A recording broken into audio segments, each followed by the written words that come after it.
ઓમ નમો નારાયણ. હું અરુણાબેન પી ગોસ્વામી સુરતથી તમારું સ્વાગત કરું છું અરુસ કિચનમાં. તો આજે આપણે બનાવશું દહીં મિર્ચી રાઈસ. તો એના હારું આપણે જોઈએ દહીં. તો આ આપણે દહીં લીધું છે, આમાંથી આપણે અડધો કપ જેટલું વાપરશું. અને મરચાં, તો મરચાં આપણે મોરા લેવાના છે. આ થોડાક તીખા મરચાં લીધા છે, 2 થી 3. બાકી મોરા મરચાં જે એકદમ આ રીતના મોરા આવે એ લેવાના છે એમ. તો આ લીધા છે આપણે 7 થી 8 જેટલા એમ. અને ભાત, તો બનાવેલા ભાત આપણે લીધા છે 2 કપ જેટલા એમ, 2 થી 2.5 કપ જેટલા. તો તમારે ઘરમાં જેટલા મેમ્બર હોય એ પ્રમાણે તમે બનાવી શકો એમ. અને મીઠું જોઈએ સ્વાદ પ્રમાણે. નોર્મલ બેઝિક મસાલા, હળદર, ધાણા, જીરું, હિંગ, બસ. લાલ મરચું એમાં નહીં વાપરી અને રાઈ જીરું નહીં વાપરી. એમાં આપણે નાખીશું કલોંજી. તો અડધી ચમચી જેટલી કલોંજી લીધી છે. આનો એકદમ સરસ સ્વાદ આવશે આમાં. અને તેલ એકદમ ઓછા મસાલાથી બનશે, પણ એકદમ સરસ ખાવામાં, ટેસ્ટમાં મસ્ત લાગશે એમ. તો પહેલાં આપણે આ મરચાં છે એને આપણે ટુકડા કરી લેવું. તો આને આપણે પહેલાં જ ધોઈ નાખાશે. તો આને આપણે લેવાના છે ચીલી કટરમાં. તો આ રીતના પહેલાં જોઈ લેવાનું કે હળેલા ન હોય એમ.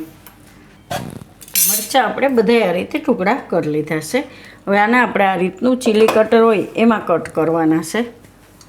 આમાં ફેરવી લેવું આપણે. એકદમ સરસ ઝીણા થઈ જાય. મિક્સરમાં કરીને તો પ્યુરી થઈ જાય, પણ આપણે થોડાક ઝીણા જોઈએ એમ.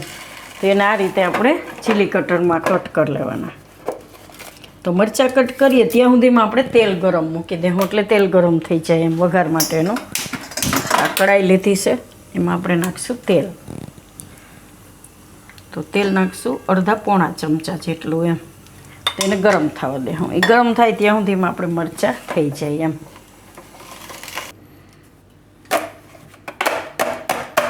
તો આ રીતના મરચાં આપણે જોઈએ.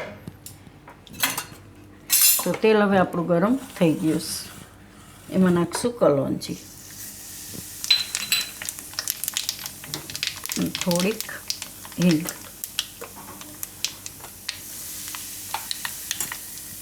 આમાં મરચાં નાખી દેવું.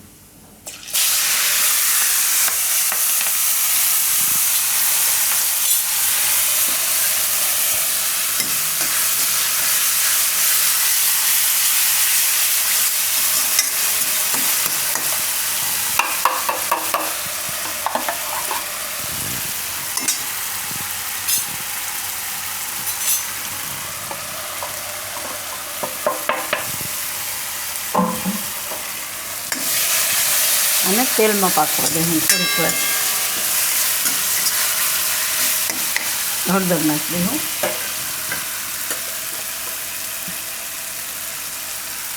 થોડુંક ધાણા જીરું અને મીઠું સ્વાદ પ્રમાણે.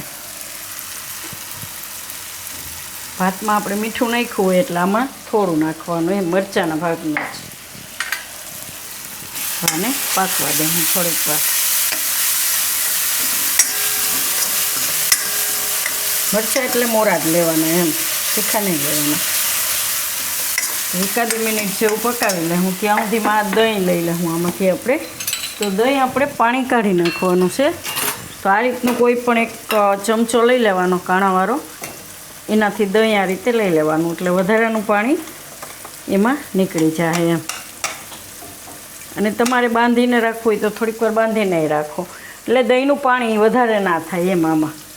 તો આ રીતનું આપણે દહીં લેવું, પાણી વગરનું.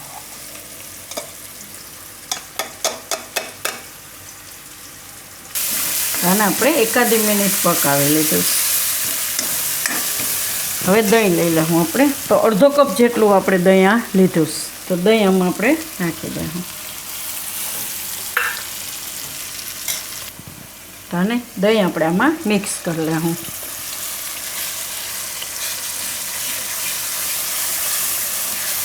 આ રીતે થોડીક વાર પકાવી લેવું કે જે દહીંનું પાણી હોય એ બળી જાય એમ.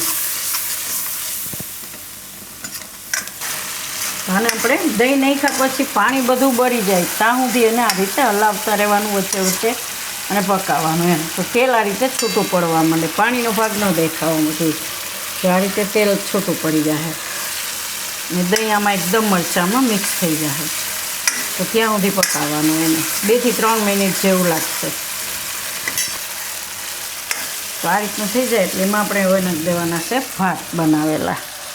તો તમે ભાત વધ્યા હોય તોય તમે આ રીતે બનાવીને ખાઈ શકો એમ, મસ્ત લાગે. વઘારેલા ભાત તો આપણે અલગ અલગ જાતના બનાવતા જ હોય, પણ આ રીતના એકદમ ખાવામાં મસ્ત લાગશે એમ.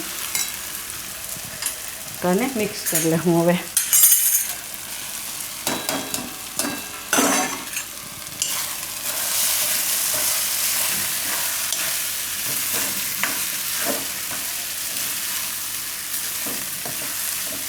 કંઈ એક્સ્ટ્રા મસાલો જાજો નહીં, આમનો જ એકદમ મસ્ત લાગશે ખાવામાં.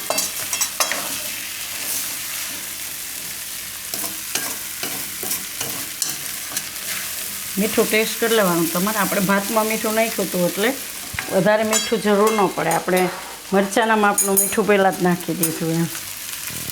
બસ આ રીતનું મિક્સ કરી લેવાનું. હવે ગેસ બંધ કરી દે. હું ઉતારી લે હું નીચે અને સર્વ કરી લે હું, પ્લેટમાં કાઢી લે હું.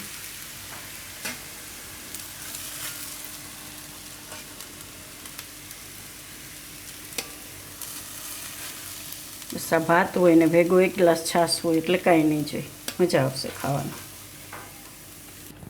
તો તૈયાર છે આપણા દહીં મિર્ચી રાઈસ. તો જો તમને મારી આ રેસીપી પસંદ આવી હોય તો એને લાઈક કરજો, શેર કરજો અને મારી ચેનલને સબસ્ક્રાઈબ કરજો અને બેલ આઇકન દબાવવાનું ના ભૂલતા. કમેન્ટ કરીને કહેજો કે તમને કેવા લાગ્યા દહીં મિર્ચી રાઈસ.